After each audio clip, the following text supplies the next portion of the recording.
Il y a même aujourd'hui certaines personnes qui étaient là, qui sont encore aujourd'hui des pasteurs, qui savent très bien de quoi je parle. Qui savent de quoi je parle. Qui savent très bien de quoi je parle. Ils étaient là. Parce qu'il n'y avait pas seulement des satanistes de mon pays, le Congo. Il y avait, parce que par rapport aux différents degrés, il y en avait beaucoup qui étaient réunis là-bas. Et moi, j'étais là. On me présentait devant tout le monde, parce que les gens me connaissaient de différents pays, pour dire que voici cet homme que vous connaissez bien. Et là, il m'avait appelé par ces noms-là. Bon, je ne sais pas si c'est nécessaire que je cite ces noms-là. Hein, frère Teddy? Non, vous pouvez le dire, vous êtes en train de témoigner. Ah, bon, ce nom, c'est Shiva. Hein, Shiva. Shiva, ça veut dire tout simplement le dieu de la destruction. Dealer. Va et Dealer, c'est l'histoire d'une vie transformée par Jésus-Christ après avoir servi le diable pendant 25 ans. Va et Dealer, c'est l'histoire du pasteur Jonas Lonkutumpala Yedidia, aujourd'hui serviteur de Dieu, jadis sataniste. Hormis le témoignage du pasteur Jonas, plusieurs thématiques seront abordées dans différents numéros de cette émission. Pour ne rien rater, abonnez-vous sur votre chaîne Jonas Lonkutumpala, chaîne officielle. N'hésitez pas à liker la vidéo si elle vous plaît et si vous êtes nouveau sur la chaîne, n'oubliez pas de vous abonner et d'activer la notification pour ne rater aucune de nos prochaines vidéos. N'hésitez pas à liker la vidéo si elle vous plaît et si vous êtes nouveau sur la chaîne, n'oubliez pas de vous abonner et d'activer la notification pour ne rater aucune. Les bontés de l'Éternel ne sont pas épuisées, elles se renouvellent chaque matin. Aimables internautes, aimables téléspectateurs, vous tous qui aimez suivre cette chaîne, Jonas Lonkutumpala, chaîne officielle, nous sommes très contents du fait que vous êtes là. Bienvenue dans cette émission, dans son numéro 53. Alors aujourd'hui, nous sommes là dans cette émission, cette belle émission Va et Dealer. C'est vrai que vous étiez en train d'attendre la suite parce que, comme on a toujours dit, chaque numéro de Va et Dealer a des révélations, a sa particularité. Alors aujourd'hui, nous allons poursuivre avec, les témoignages. Nous sommes là avec le pasteur Jonas Lonkutumpala Yedidia, le racheté du Seigneur, toujours combattu, mais jamais abattu. Bonsoir, pasteur. Bonsoir, mon frère. Je pense que vous allez bien. Ouais, après toutes ces épreuves par lesquelles nous sommes passés, on peut dire que ça va. Ok, ça va. Alors nous sommes là avec, et c'est vrai que vous aviez laissé en suspens le téléspectateur de cette émission Va et Dealer la fois dernière, lorsque vous étiez en train de parler de la manière dont vous étiez mort. Et c'était déjà la manière dont vous étiez en train de recevoir votre délivrance. C'était terrifiant. On dirait un film.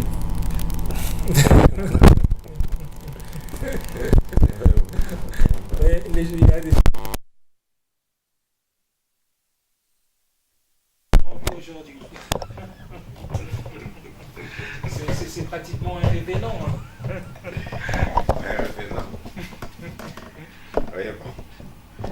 Comme je disais toujours, je l'ai toujours dit, toujours combattu, mais jamais abattu. Oui. C'est vrai, on peut d'abord prier. Seigneur, devant le moment, tu t'es levé et tu as imposé ton veto. Voilà pourquoi nous sommes là, comptés parmi les vivants. Et par ta grâce, tu as renouvelé en nous le souffle de vie. Tu as semé la confusion dans le camp de ceux qui ont médité notre perte. Et tu as fait ce que leur projet soit couronné d'échecs. Voilà pourquoi nous te disons merci. Seigneur, il est dit à la loi et au témoignage, car si on ne parle pas ainsi, il n'y aura point d'Europe pour le peuple. J'ai parlé de ce que j'ai vécu, ce que j'ai expérimenté dans le monde des ténèbres, avec comme objectif Seigneur, de bénir ton peuple et de dévoiler les œuvres qui étaient cachées. Ce que tu as fait pour moi. Voilà pourquoi il est dit, vous tous qui craignez l'Éternel, venez, et je raconterai ce que tu as fait à mon âme. Ce que tu as fait à mon âme dépasse, Seigneur, mon entendement. Comme David pouvait faire une prière en disant « Éternel, tire mon âme de sa prison, les justes viendront m'entourer lorsque tu m'auras fait du bien. » Seigneur, oui, tu m'as fait du bien. Alors, Seigneur, j'aimerais partager avec ton peuple ce que tu as fait pour moi. Sachant très bien que notre ennemi commun, le diable, n'aime jamais ce que ses œuvres soient dévoilées, n'aime jamais, oh Seigneur, connaître à ceux qui soient humiliés. Il cherchera d'une manière ou d'une autre à nous combattre, mais en vertu du pouvoir que j'ai reçu de toi, je m'oppose contre toute interférence maléfique.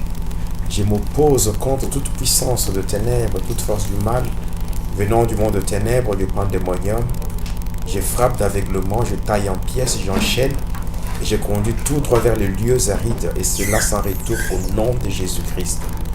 Permets, Seigneur, ô Dieu, que nous puissions donner ce témoignage sous la mouvance du Saint-Esprit afin de toucher les cœurs, de ramener sur le droit chemin ceux qui se sont égarés et de fortifier ceux-là qui ont été tourmentés par l'ennemi.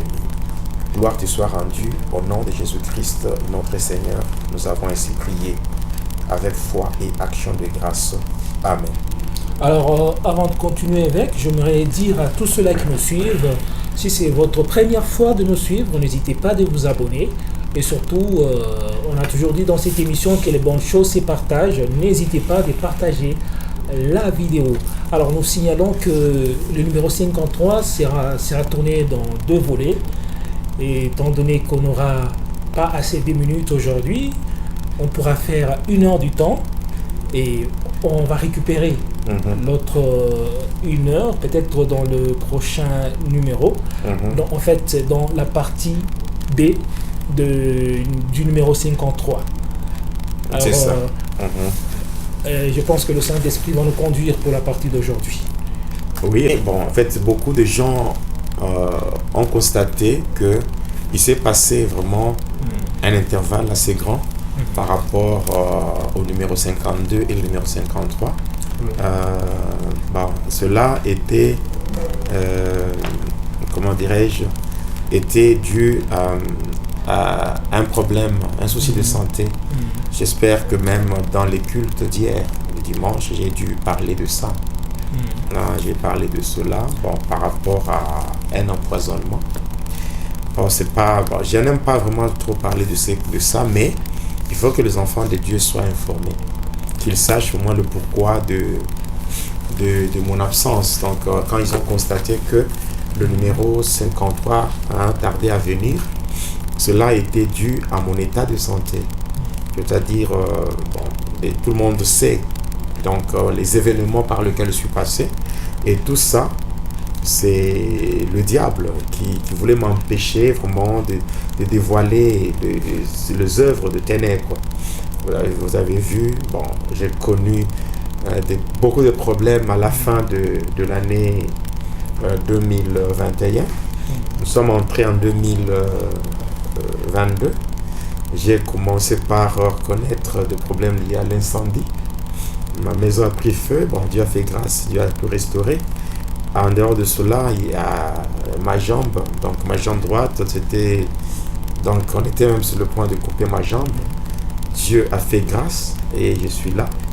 Et après cela, il y a des problèmes de santé. On a eu une affaire, des examens, des scanners, de ceci, tout. Et au final, on a découvert le 11e poison. Donc le 11e poison. Et par rapport aux analyses qui ont été faites, donc ça a été déterminé même la date, la durée de ce poison dans mon corps.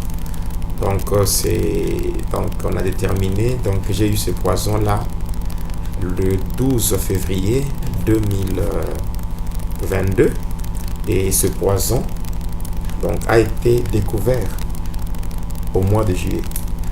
Oui, au mois de juillet. C'est là donc j'ai fait avec le poison dans le corps. J'ai fait au moins plus de 5 mois.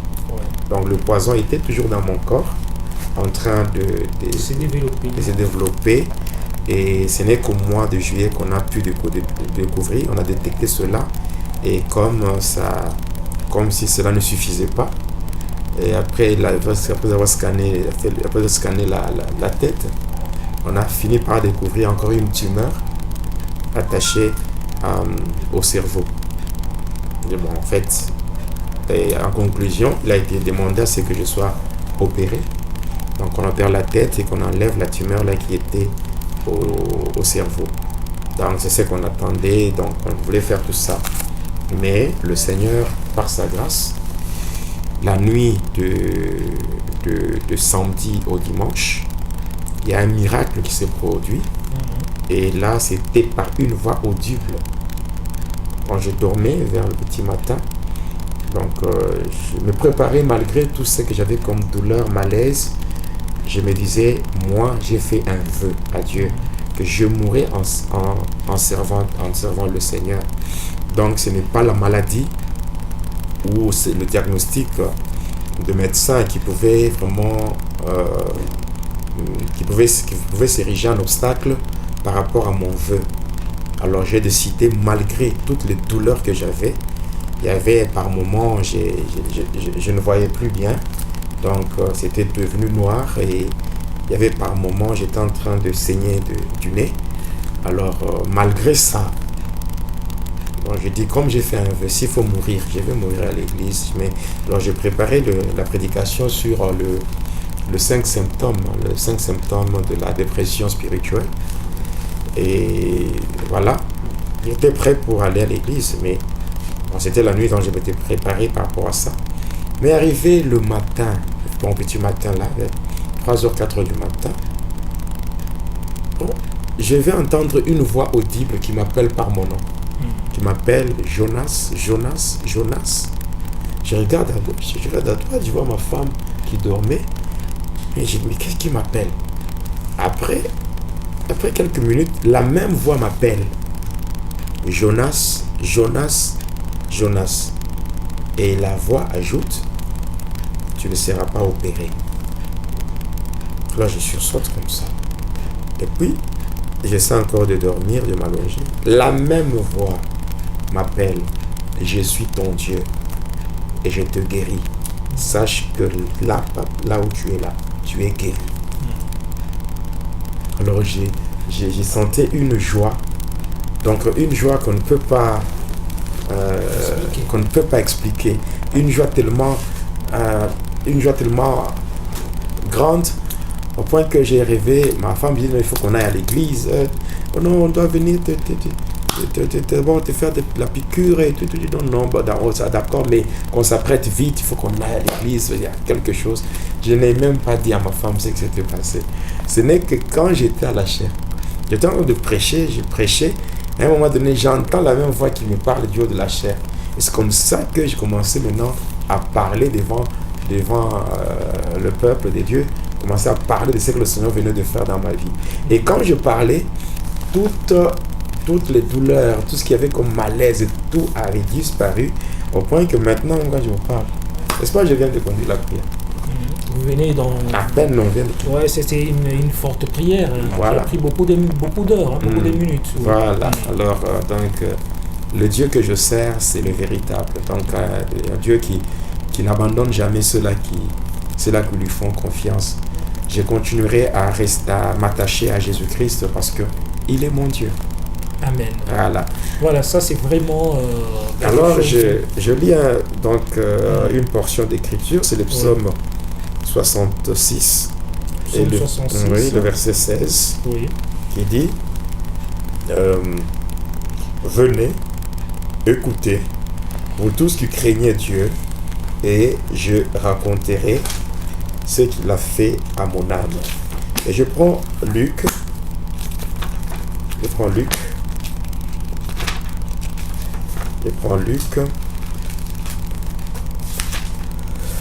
Luc 15. Verset 24, voilà. Car mon fils que voici était mort, et il est revenu à la vie. Il était perdu, et il est retrouvé, et ils commencèrent à se réjouir. Voilà. Donc, là, je suis en train de parler de quelle manière, en train d'expliquer comment le Seigneur Jésus-Christ m'a tiré de la mort pour me ramener à la vie.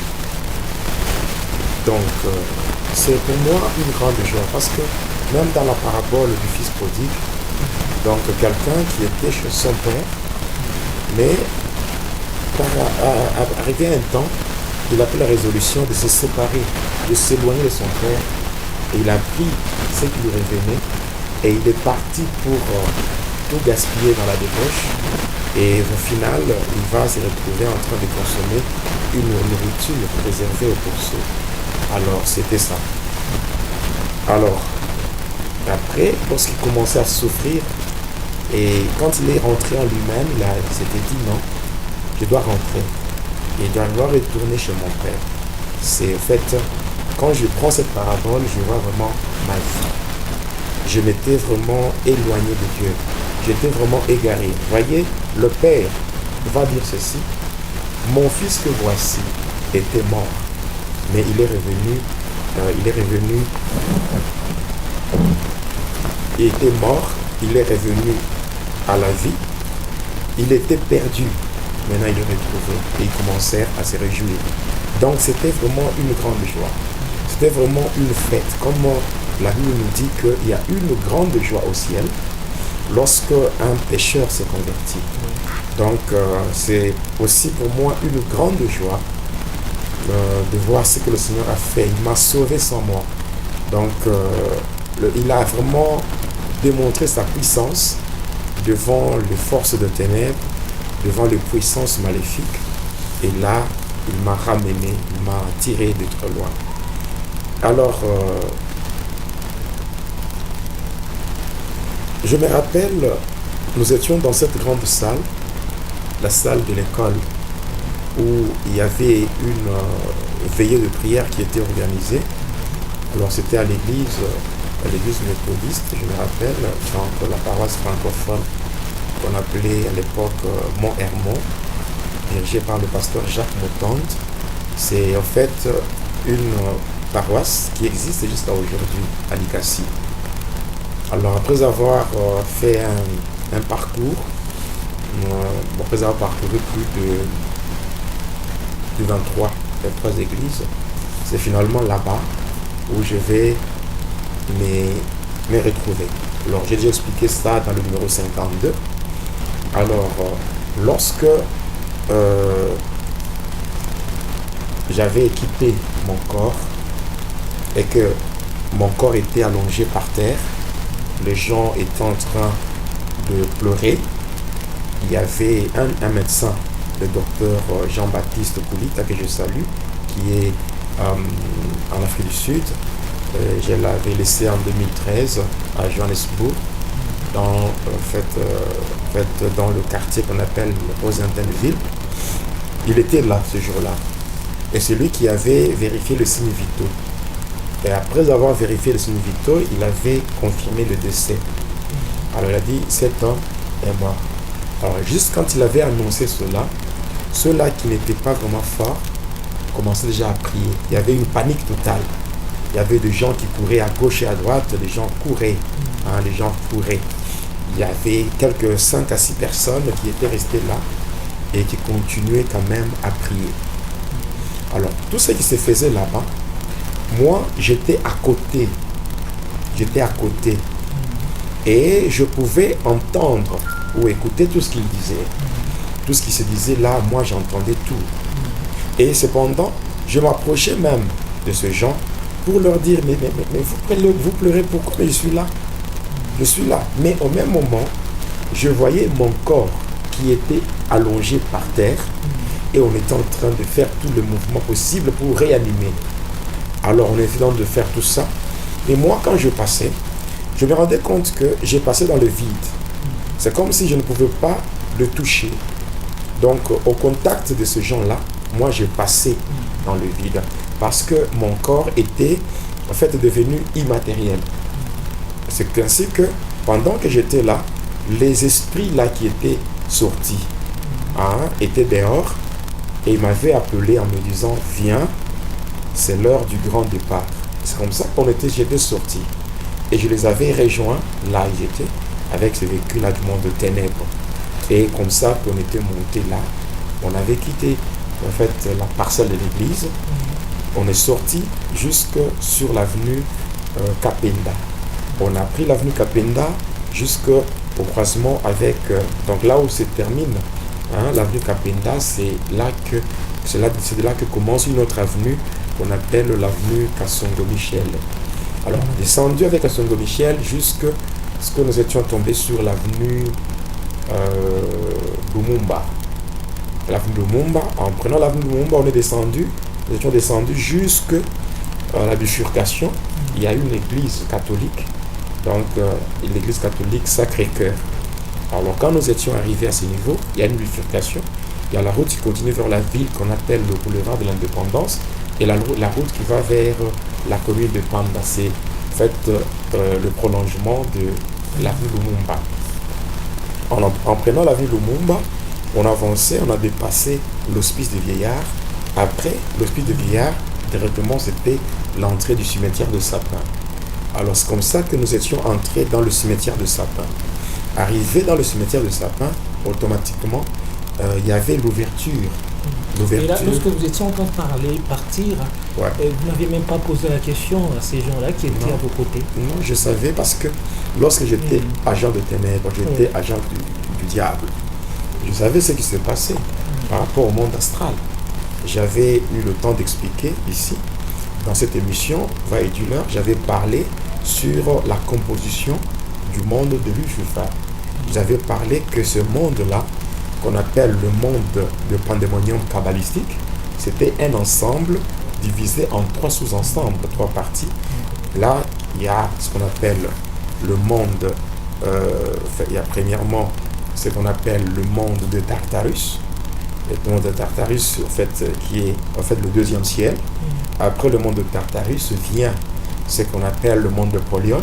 Après le monde de Polion vient ce qu'on appelle après, donc il y a le monde de il y a le monde de il y a comme je dis, il y a le monde de Tartarus, le monde de Tartarus. Après vient le monde de Polion, et la dernière partie, c'est le monde astral, le monde de Tartarus, qui est en fait le 2e ciel. Donc là où il se trouve celui qu'on appelle Calibos, ou l'avatar, le dernier maître de l'air. Je pense après avoir terminé la partie liée à ma conversion et ma délivrance, nous avons promis que nous devions retourner encore sur les œuvres que nous avions eu à faire dans les ténèbres, afin de les dévoiler pour édifier les enfants de Dieu et leur permettre vraiment de faire attention par rapport à toutes ces choses qui se font dans ce monde ici. Après vient le monde de Polion, où se trouve même la capitale du monde de Pandémonium, qu'on appelle le monde Armstrong. C'est dans le monde Armstrong où se trouve même le siège même de Lucifer, où se trouve même le bureau de Lucifer et tout, l'administration avec les domaines mariales. Et aussi, il y a ce qu'on appelle le monde astral, ou l'endroit où vont tous ceux-là qui meurent loin de Jésus-Christ, c'est-à-dire ceux-là qui meurent dans le péché. Là, on a le quartier des esclaves. Il y a aussi la fournaise.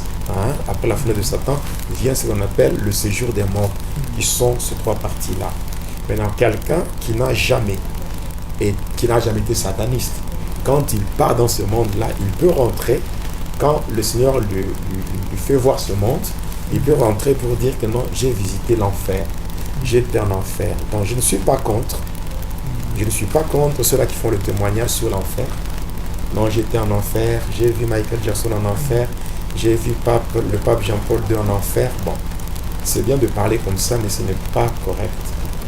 Parce que quand vous lisez les Saintes Écritures, vous comprendrez ensemble avec moi que l'enfer ne sera inauguré que par l'antéchrist et les faux prophètes. Donc jusqu'à présent, l'enfer n'est pas inauguré. Même le diable n'est pas, le diable n'est pas c'est lui qui gère l'enfer. Non. Le diable sera jeté aussi en enfer. Donc c'est un terme parce qu'en fait, quelqu'un qui est par exemple chrétien, mais qui parvient à connaître une expérience avec le Seigneur, où la personne est transportée dans ce monde-là, mais ne connaissant pas vraiment le terme technique de ce monde, peut croire que c'est l'enfer, mais ce n'est pas l'enfer. En réalité, c'est quoi? En réalité, c'est le monde astral. Okay. C'est quand le monde astral, c'est l'endroit où se trouve, l'endroit où vont tous ceux-là qui meurent dans le péché, ou ceux-là qui meurent loin de Jésus-Christ. Donc, ils sont là avant l'enfer. Avant l'enfer. Okay. Là, c'était juste un acompte. C'est un acompte, voilà, parce que la finalité, ce sera l'enfer, c'est-à-dire le lac de feu et de soufre.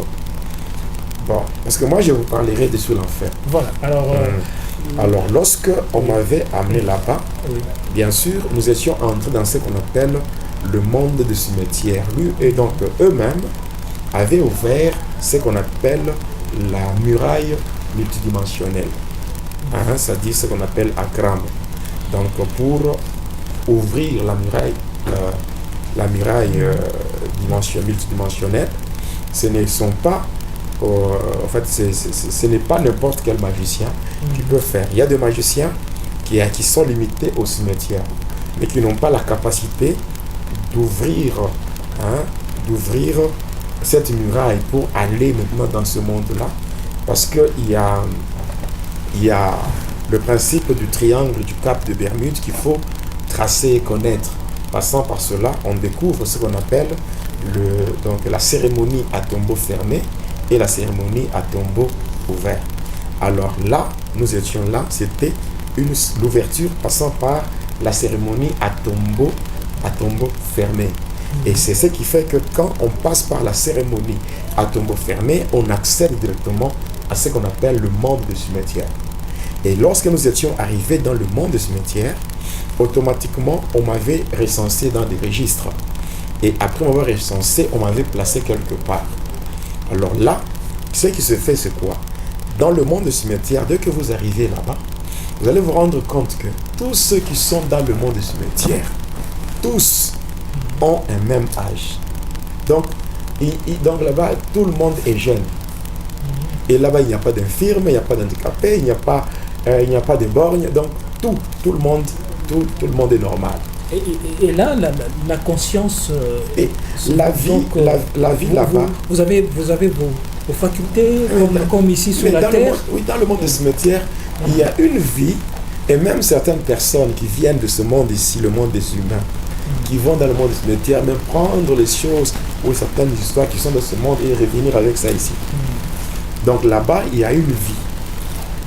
Il y a une vie là-bas. Et là, lorsque tu es là, tu peux identifier certaines personnes que tu connaissais sur la Terre. Oui, mais même si la personne avait une infirmité ou la personne avait un handicap, donc par exemple, la personne était borgne, elle n'avait qu'un seul œil. Mais d'après la mort, la personne va se retrouver avec tous les deux yeux. L'infirmité disparaît. Donc, les personnes se retrouvent comme ça, là-bas. Jeune. Oui, et puis là-bas, jeune, et puis là-bas, dans ce monde-là, on ne marche pas. Là, on planait. Les pieds ne touchaient pas le sol. Alors, j'expliquerai encore, je donnerai d'autres détails. Mais aujourd'hui, je parle d'abord sur ce qui m'était arrivé. Parce que dès que vous arrivez dans le monde cimetière, vous serez d'abord recensé. Après, on va vous enregistrer dans des registres. Après que vos noms soient déjà dans le registre, on va vous affecter dans des maisons. Parce que là, il y a des buildings, il y a des gratte-ciel, il y a des villas. En fait, là, c'est un autre monde, là. Et là, même une personne qui n'avait rien dans ce monde, qui souffrait, qui habitait dans une bicoque, mais de l'autre côté, la personne sera orientée dans une belle maison, une belle bâtisse, tout ça. Et la personne va commencer à dire que non, il serait mieux de mourir même avant. Qu'est-ce que je faisais là-bas, dans ce monde-là? Si j'étais mort avant, donc je pouvais me réjouir ici. Or, ce que les personnes oublient, c'est que le séjour dans le monde du cimetière est d'une courte durée. Ce séjour-là n'a que 7 jours. Après le 7e jour, on va vous donner une soutane. On va vous faire porter une soutane.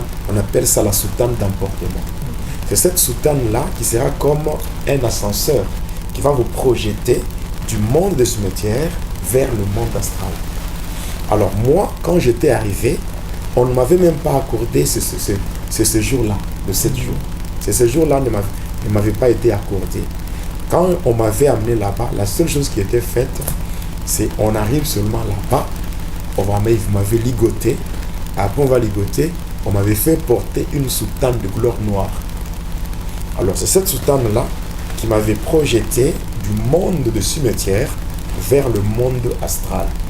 Alors, le monde astral, lorsque je m'étais retrouvé là, la première des choses, je m'étais retrouvé dans ce qu'on appelle le quartier des esclaves. Alors, dans le quartier des esclaves, on m'avait fait passer là-bas parce que moi, je ne pouvais pas me retrouver là. Parce que dans le quartier des esclaves, c'est l'endroit où vont tous ceux-là qui vivent en fait dans le péché. Oui, ceux-là qui vivent dans le péché. Parce que dans cet endroit-là, il y a deux avenues. Il y a les avenues, l'avenue des menteurs, des masturbateurs, des violeurs, de tout ceci. Donc, à chaque péché correspond une avenue particulière. Alors là, c'est... Donc là, il y a des milliers de personnes. Oui, mais là c'est terrible. Là, il y a des pleurs et des grincements de dents. Parce qu'on marche sur la cendre. Donc, c'est la cendre qui brûle. Qui brûle, c'est un feu. Donc, vous marchez sur ça. Et ça, pendant tout ce temps-là que vous êtes en train d'attendre l'enfer, vous êtes en train d'attendre les jugements derniers. Mais ça, ce n'est qu'un acompte. Voilà pourquoi il y a beaucoup de gens qui jouent avec la vie chrétienne. Être chrétien, ce n'est pas aller à l'église. Aller à l'église, c'est une bonne chose. Mais cependant, être chrétien, c'est être d'abord un disciple de Jésus-Christ. Or, par définition, un disciple, c'est un élève discipliné qui imite son maître.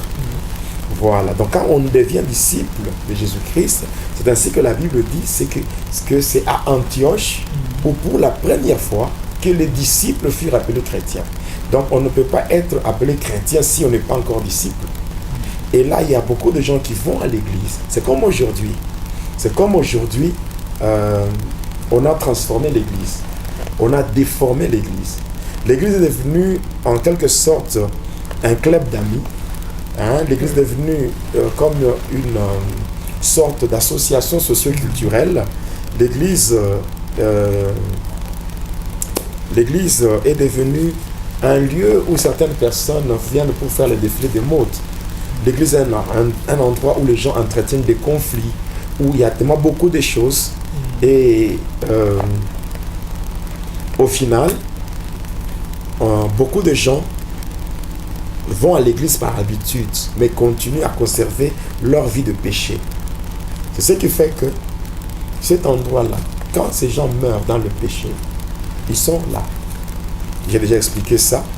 Et moi, après ça, on m'avait fait passer du séjour, donc dans le monde astral, on m'avait fait passer de ces lieux-là, appelés quartier des esclaves, pour m'amener à la fournaise de Satan. La fournaise de Satan, c'est un grand lac de feu qui n'est pas à confondre avec la Guéhenne. L'enfer, c'est le lac de feu et de soufre. Mais la fournaise de Satan, la fournaise de Satan, c'est un endroit où il y a le feu. Là où le diable jette le chrétien, les vrais. C'est-à-dire le chrétien, durant leur vie terrestre, ils ont combattu le diable par de fortes prières, ils ont déstabilisé ses activités. Parce que ce qu'il faut savoir, c'est que lorsque le chrétien prie, lorsque les chrétiens font des prières de combat spirituel, des prières agressives, il y a beaucoup de choses qui sont détruites dans le monde de ténèbres. Et par rapport à ça, ça crée une haine de la part de Satan vis-à-vis de vrais chrétiens. Et ainsi, il y a des chrétiens qui font des combats, mais lorsqu'ils tombent dans le péché, au lieu de se repentir, mais eux oublient de faire ça. La repentance, c'est une sorte de respiration spirituelle. Voilà, la respiration spirituelle. Mais au lieu de se repentir, mais est oublié. Mais là, quand le diable va les piéger, ou bien le diable va leur tendre des pièges, dès qu'ils tombent et qu'ils meurent, automatiquement, ils sont récupérés et jetés là-bas. Alors là, vous allez voir que les gens que je voyais là-bas, ils pleuraient. Pourquoi? Parce qu'ils sentaient des douleurs par rapport au feu. Ils pleuraient sérieusement, mais ils n'étaient pas consumés. Malgré qu'ils étaient en train de pleurer, mais leur corps n'était pas consumé. Voilà pourquoi je lance une interpellation aux chrétiens, le vrai, de faire vraiment très attention avec la vie chrétienne. De ne pas jouer avec la vie chrétienne. La Bible dit que ceux qui se sanctifient encore. Donc il faut que nous sommes appelés à nous sanctifier chaque jour et davantage pour conserver vraiment notre position dans le Seigneur, dans le lieu où je devais être retenu comme prisonnier. Ce lieu-là, c'est ce qu'on appelle le séjour des morts. Ici, le séjour des morts, selon le monde astral, c'est l'endroit où sont retenus captifs tous ceux qui ont travaillé pour le diable en âme et conscience. C'est-à-dire que ceux-là qui se sont volontairement engagés dans le service de Satan, ceux qui ont fait allégeance à Satan, ceux qui ont fait alliance avec Satan, ceux-là qui se sont plongés dans la sorcellerie consciente, qui se sont plongés dans le fétichisme, dans l'occultisme, dans des sciences occultes, telles que les sciences occultes telles que la rose-croix, le cancare, le maïkari, le mounisme, l'antoinisme, le shintoïsme, le jaïnisme, le bouddhisme. Vous voyez toutes ces choses que je suis en train de citer. Il y a donc tellement beaucoup de choses. La franc-maçonnerie, le nouvel ordre mondial et toutes ces choses-là. Alors, ces gens-là, dès qu'ils meurent, et on va le faire passer par le quartier des esclaves, la fournaise de Satan, et pour aboutir au séjour des morts. Alors là-bas, qu'est-ce qui se passe? Moi, lorsqu'on m'avait amené là, au lieu de m'amener directement dans la prison, on m'avait d'abord conduit dans une salle, une grande salle de réunion. Et là, il y avait beaucoup de satanistes. C'était le 20 décembre de l'année 2003. Alors, lorsqu'on m'avait amené dans cette salle-là, j'étais bien ligoté. J'étais bien ligoté. Avant de m'enchaîner, on m'avait d'abord ligoté. Après, arrivé dans cette salle, j'arrive, je trouve beaucoup de satanistes assis. Maintenant, c'est lui-même qui était là devant en train de présider cette réunion-là. C'était Lucifer. Lucifer, Satan lui-même. Alors, cette réunion, le diable Lucifer avait réuni les satanistes de différents degrés. C'est-à-dire, lorsque je parle de degrés, je vois les satanistes qui sont membres du gouvernement de Satan. Je ne parle pas de satanistes, en fait, de magiciens. Parce que les magiciens, en fait, ce ne sont pas des satanistes. Les sorciers ne sont pas des satanistes. Ce sont des petits agents. Des magiciens, des rosicruciens et tout. Moi, je parle de cette réunion qui était organisée par Lucifer, spécialement pour me présenter, du fait qu'il avait envoyé des esprits pour me capturer. Et comme ces esprits-là m'avaient effectivement capturé après m'avoir tué, m'avaient capturé et m'avaient maintenant conduit là-bas. Alors, c'était une réunion qui était organisée juste pour ça. Alors, Lucifer avait organisé cela. Et comme moi, j'étais le représentant du 3e degré mystère de l'air, il y avait les satanistes de différents degrés qui étaient là. Alors, moi, on m'avait fait entrer. Lucifer avait ordonné qu'on puisse d'abord enlever le lien que j'avais. Et là, on m'avait présenté devant. Et Lucifer commençait à parler en s'adressant aux gens qu'il avait réunis là-bas. Beaucoup de gens. Il y a même aujourd'hui certaines personnes qui étaient là. qui sont encore aujourd'hui des pasteurs, qui savent très bien de quoi je parle. Qui savent de quoi je parle. Qui savent très bien de quoi je parle. Ils étaient là.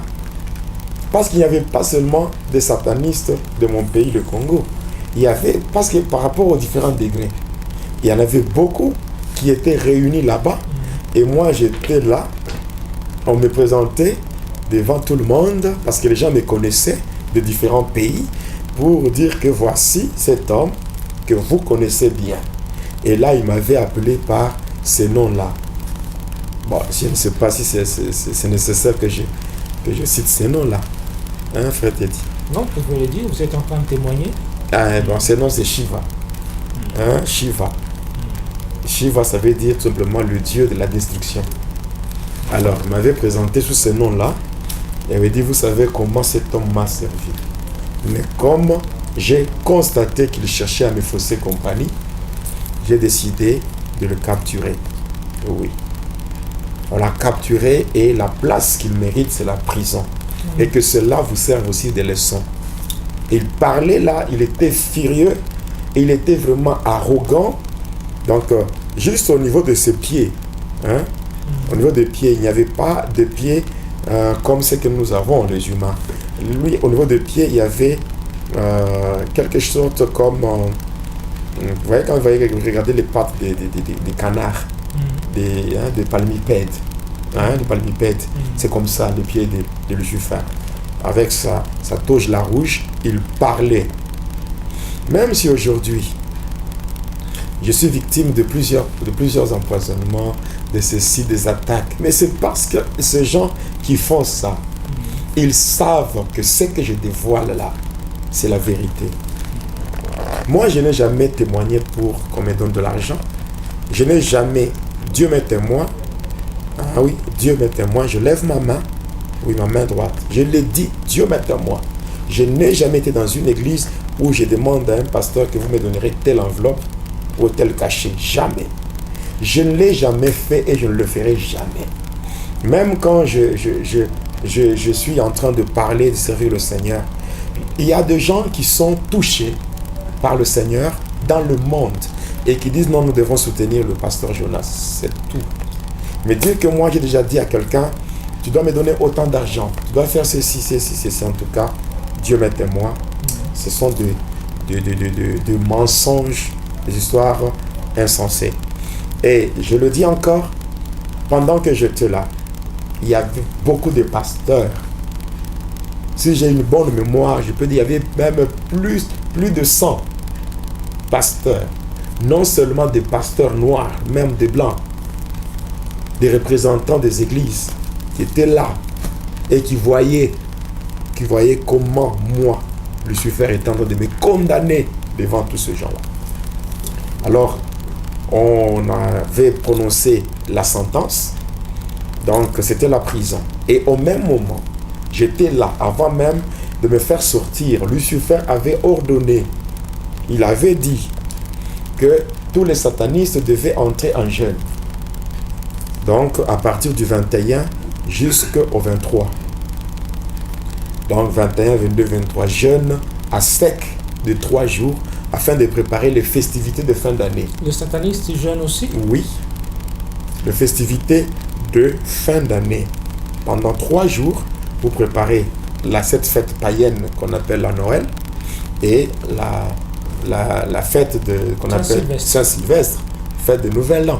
Afin que, passant par ces deux fêtes, que Lucifer parvienne à capturer beaucoup d'âmes.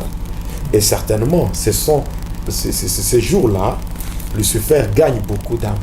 Parce qu'il y a un désordre, il y a beaucoup de choses, beaucoup d'antivaleurs, beaucoup d'abominations qui se font pendant ces jours-là. Et ça permet au diable de gagner les âmes et de les rendre prisonnières. Alors, c'est comme ça qu'après avoir donné cela, et là, on donne l'ordre maintenant qu'on puisse m'enchaîner. D'abord, on m'avait mis de chaînes, comme ça au niveau du bras, ici au niveau de l'avant-bras, on m'avait mis de chaînes. Et là, on m'avait fait sortir pour m'amener maintenant au séjour des morts. Et là, c'est là qu'on m'a mené au séjour des morts. Arrivé là où on devait entrer, il y avait en fait comme un couloir. Il y avait un couloir et on devait maintenant prendre ce couloir et avancer. Il y avait une obscurité totale, mais on avançait. Dans l'obscurité. Oui, on avançait, mais à un moment, à un niveau, il y avait, quand nous étions arrivés à un certain niveau, il y avait des parts et d'autres. Il y avait des portes. Pendant qu'on évoluait avec ce couloir. Alors, il y avait des portes, je voyais, il y avait, sur chaque porte, il y avait de grilles. Donc, voilà, c'était ça. C'était des cellules. Maintenant, quand on était entré, quand on avançait, qu'est-ce que je voyais? Dans chaque cellule,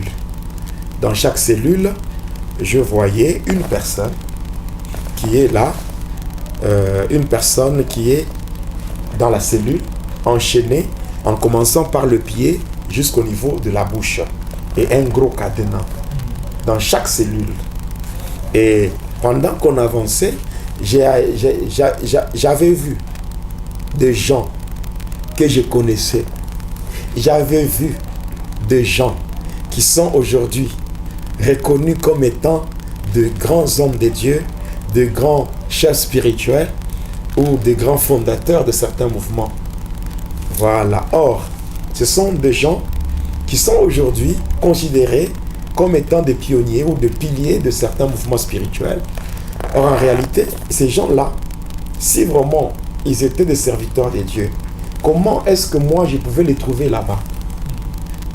Je peux comprendre le cas du président Mobutu parce que je l'avais aussi vu dans une cellule enchaînée, en commençant par le pied jusqu'au niveau de la bouche et un gros cadenas comme ça. J'avais vu beaucoup de gens là-bas.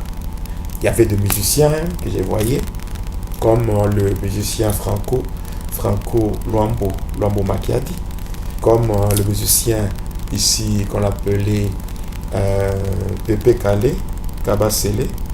J'avais vu, il y avait... Et vous voyez ces personnes-là dans leur forme humaine, la forme qu'ils avaient? Oui. Comme le catcheur ici de Kasumbalesa, qu'on appelait Maître Wang. Je l'avais vu là-bas, c'était un catcheur qui avait formé, comment dirais-je, 2 catcheurs là, à Kasumbalesa, à l'époque où moi aussi je faisais le catch. Il y avait Lucky Force et Zebra Force. Voilà, les deux là. C'était les acolytes de ces catcheurs-là qui s'appelaient Maître Wang. Mais lui, Maître Wang, moi-même, je l'avais vu de mes propres yeux et je l'avais reconnu. En dehors de lui, dernièrement, j'ai eu la guerre. J'ai eu une guerre contre certains fanatiques des religions. Oui, il y a eu des gens qui sont dans le kibanguisme qui m'avaient fait la guerre. Il y a ceux-là qui sont dans le mouvement de William Marion Branham qui m'avait fait aussi la guerre pour dire ceci, cela. Vous savez quoi? La Bible déclare: maudit soit celui qui retient la vérité captive. Dieu ne nous a pas sauvés pour que nous puissions nous taire. Il est dit dans Ésaïe 8, verset 20, à la loi et au témoignage. Car si on ne parle pas ainsi, il n'y aura pas d'aurore pour le peuple. Il y a certaines personnes qui croient être dans la vérité, mais qui ne sont pas dans la vérité parce qu'ils sont égarés par leurs soi-disant leaders, croyant que c'était des hommes de Dieu, mais qui sont morts. Mais pourquoi ces gens se retrouvent dans le séjour des morts? Pourquoi ces gens? Vous voulez dire que vous avez vu Simon Kimbangu et William Branham là-bas? Aujourd'hui, vous savez quoi? Aujourd'hui, l'homme, le mal avec l'homme, c'est quoi? L'homme n'aime pas qu'on lui dise la vérité. Surtout s'il est attaché à une doctrine, s'il est attaché, je ne sais pas, par fanatisme, ou je ne sais pas, par une croyance exagérée, il est attaché à certaines choses. Et quand on commence à lui dire la vérité, là, au lieu même de poser une question, de poser la question pour dire, c'est quoi ça? J'ai entendu, j'ai appris, j'ai suivi dans votre émission Va et Dealer, vous aviez dit ça et ça et ça. Expliquez-moi un peu pour m'apporter une certaine lumière, afin que je comprenne, pour que je puisse sauver mon âme. Aujourd'hui, je vais dire, beaucoup de gens iront en enfer par fanatisme. Être fanatique de quelqu'un. Notre seule référence, notre modèle que nous sommes censés imiter, notre maître, c'est le Seigneur Jésus-Christ. Aujourd'hui, quand vous regardez chez le frère branhamiste, vous allez comprendre qu'il y a des divisions. Toutes ces divisions-là, un jour, j'aurai le temps, je vous parlerai. Je vous parlerai de choses quand nous allons rentrer. Je vous parlerai sur l'occultisme dans l'église. La suite, nous parlerons sur le culte des cieux. C'est là que vous trouverez même l'histoire de William Marion Branham. J'étais ceci, un ange m'est apparu, il m'a dit, l'ange a fait. Vous voyez? Maintenant, où est le rôle du Saint-Esprit? Alors, quand on cherche à dire la vérité, on devient un homme à abattre. Et la Bible déclare, celui qui cherchera à protéger sa vie la perdra. Mais celui qui perdra sa vie pour Jésus-Christ la retrouvera. Mieux vaut que je sois insulté, mieux vaut que je sois maltraité, que les gens disent des choses contre moi. Mais au final, Dieu lui-même sait que Jonas dit la vérité. Donc la vérité, elle est têtue. On peut chercher à l'étouffer, mais elle finit par atteindre ses objectifs. Donc voilà pourquoi, je dis encore, il y a beaucoup de gens que moi j'ai vus dans le séjour des morts. Alors il y a tellement beaucoup de gens, des gens qui sont reconnus aujourd'hui dans ce monde comme étant des fondateurs de mouvements spirituels. Moi, j'appelle ces mouvements-là mouvements ésotériques. Des mouvements ésotériques. Vous voyez, parce que comme des mouvements qui ont été créés par Joseph Smith. Joseph Smith, l'église de Jésus-Christ l'église de Jésus-Christ de Saint des derniers jours, qu'on appelle l'église des Mormons. C'est du n'importe quoi. Je dis bien encore, du n'importe quoi. Du n'importe quoi. Et toutes ces choses-là, nous allons revenir sur ça. Et nous donnerons maintenant la liste des églises de Satan. Plus de 69 églises. Nous allons citer église par église. Nous allons... Donc, on va parler... Là, je vois que c'est notre détermination. Oui, pasteur. Nous allons citer... Parce que oui. Et là, vous n'avez pas peur, pasteur? Peur de qui? Peur de qui? Si Dieu est pour moi, qui sera contre moi? Aujourd'hui, je suis au 11e empoisonnement. Je suis encore en vie. Amen. Ceux-là qui m'ont empoisonné pour la 11e fois,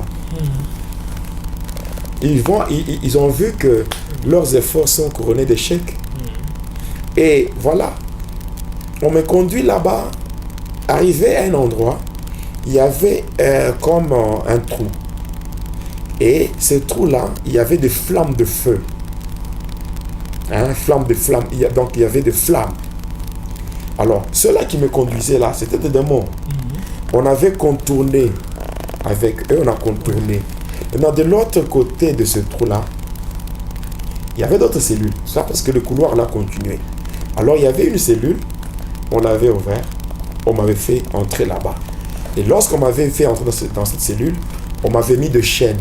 Maintenant, cette fois-là, non seulement au niveau de mains et des bras, maintenant, c'était en commençant par le pied jusqu'au niveau de la bouche. Et on m'avait mis un gros cadenas là. On m'avait mis dans la cellule, on avait fermé la cellule et j'étais parti et on m'avait laissé là. Et tout était fini pour moi. Et pendant ce temps-là, quand moi j'étais de ce côté-là, dans cette cellule-là, du séjour des morts, dans ce monde ici, le monde des humains, c'était déjà le deuil. Tout le monde pleurait. Et vous ne voyez plus ce qui s'est passé ici? Non, je ne voyais plus rien. Parce que là, c'était fini. Mais là où j'étais, dans cette cellule, j'étais conscient. J'ai commencé à regretter. J'ai regretté comment j'avais confié ma jeunesse à Satan. J'avais donné à Satan toute ma jeunesse. J'avais donné à Satan 25 ans de ma vie. Et ce 25 ans, je ne peux pas le récupérer. Tout était fini pour moi. Je voyais tout ce que je faisais, des missions compliquées, qu'on peut appeler des missions suicides. Donc, les missions où on m'envoyait et j'accomplissais des choses horribles pour la gloire de Satan. Lui, à l'époque, m'appelait mon fils. Oui, on m'appelait le fils de Satan, le fils du diable. Et je me croyais... Je me croyais... Comment dirais-je? J'étais dans cette folie de grandeur. Et cette folie me donnait aussi de l'orgueil. Et en fait, je croyais que j'étais au top et qu'avec Satan, donc tout allait bien. Mais jusqu'au jour, quand j'ai jugé bon de m'éloigner de Satan, voilà ce que j'ai reçu comme récompense. Quand vous suivez mon témoignage, mon parcours dans le monde de ténèbres, vous allez comprendre que j'affrontais beaucoup de choses sans peur. Et je faisais des choses qui n'étaient même pas conformes à mon âge. Mais moi, je le faisais pour Satan.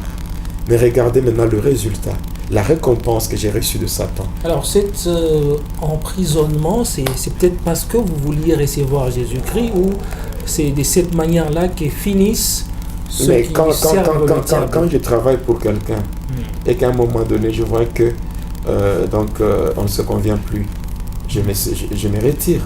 Je te laisse avec ton entreprise. Et moi, je suis libre de continuer ma vie. Maintenant, moi, je n'ai pas pris quoi que qu'est-ce que j'ai pris de chez lui? Mais il t'est poursuivi qu'on soit quand même réaliste. Qu'est-ce que j'ai pris chez Satan? Depuis que je me suis converti, qu'est-ce que je garde que j'avais reçu de la part de Lucifer? Quoi?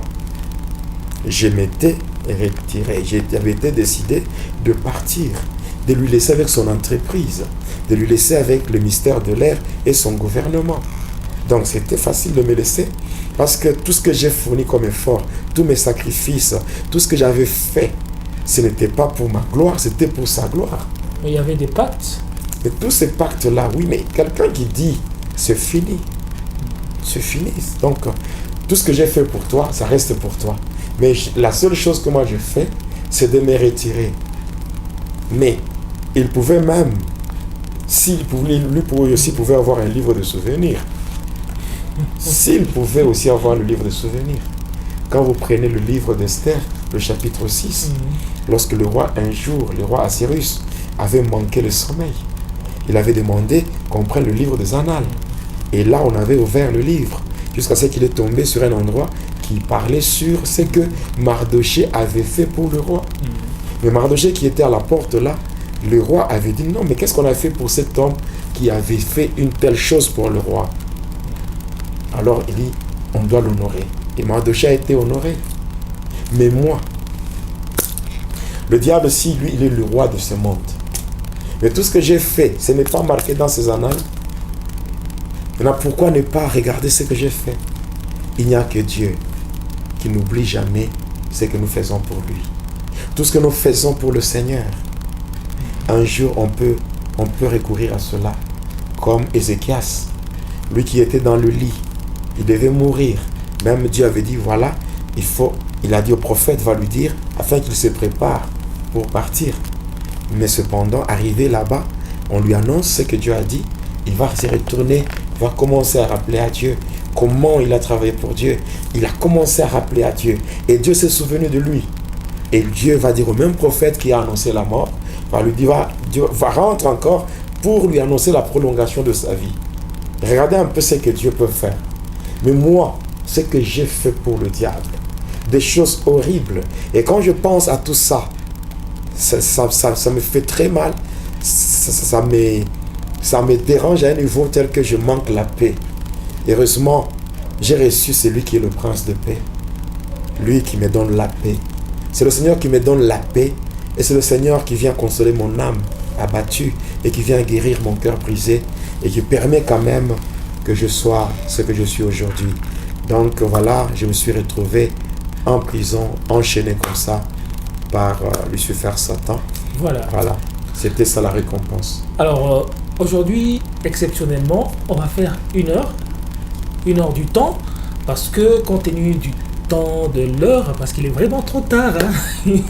Ici on a tenu vraiment, parce que vous avez vraiment demandé, va et dis-leur, 53, et là on a tenu, parce que l'homme de Dieu on avait prière, nous étions là avec mon réalisateur Bonnie, on a prié ici à l'église écrit ça, et là nous sommes dans le bureau du pasteur, il n'est même pas encore rentré à la maison, alors on est obligé de faire 1 heure et on va poursuivre la fois prochaine, ça sera le numéro 53, deuxième partie. Alors en tout cas comprenez aimables internautes, aimables téléspectateurs, et merci, vous étiez nombreux à nous suivre. Que l'Éternel, le Dieu, vous bénisse. Surtout, si c'est la toute première fois, abonnez-vous et partagez la vidéo. Pasteur, au revoir. Au revoir, merci. Au revoir, j'ai dit aussi merci à tous les internautes, tous les abonnés de notre chaîne. Que le Seigneur les bénisse. Merci aussi pour leur soutien dans la prière par rapport à toutes les attaques de l'ennemi. Merci aux membres de Prions pour le monde. Donc merci vraiment, merci beaucoup. Papa Julien, Maman Daniel, ceux qui sont au niveau du secrétariat de Prions pour le monde, tous les membres du conseil de sages. Merci aux ouvriers, merci aux sentinelles. Merci vraiment merci beaucoup vraiment pour tout ce que vous faites. Que les faveurs divines soient votre partage. Merci beaucoup. Et vraiment, que le Seigneur vous bénisse. Et nous disons seulement à tous ceux-là qui servent encore le diable d'arrêter. Parce qu'il y a beaucoup de gens peut-être qui n'ont pas atteint le niveau que j'avais atteint dans le satanisme et qui croient vraiment que voilà, servir le diable c'est une gloire. Mais c'est une gloire éphémère, c'est une folie des grandeurs, mais qui finit toujours très mal. Donc la fin a toujours été tragique. Donc voilà, pendant que vous avez encore le temps, vous pouvez changer de camp. Donc changez de camp et donnez vos vies au Seigneur Jésus-Christ. Abandonnez la vie de péché, soyez de chrétiens fervents et ça sera une grande chose. Merci beaucoup. Merci à Bonnie, notre réalisateur. Bonnie Verdict, merci à toi. Au revoir, que Dieu vous bénisse. Amen. Dis-leur. Va et dis-leur, c'est l'histoire d'une vie transformée par Jésus-Christ après avoir servi le diable pendant 25 ans. Va et dis-leur, c'est l'histoire du pasteur Jonas Lonkutumpala Yedidia, aujourd'hui serviteur de Dieu, jadis sataniste. Hormis le témoignage du pasteur Jonas, plusieurs thématiques seront abordées dans différents numéros de cette émission. Pour ne rien rater, abonnez-vous sur votre chaîne Jonas Lonkutumpala, chaîne officielle. N'hésitez pas à liker la vidéo si elle vous plaît et si vous êtes nouveau sur la chaîne, n'oubliez pas de vous abonner et d'activer la notification pour ne rater aucune de nos prochaines vidéos. N'hésitez pas à liker la vidéo si elle vous plaît et si vous êtes nouveau sur la chaîne, n'oubliez pas de vous abonner et d'activer la notification pour ne rater aucune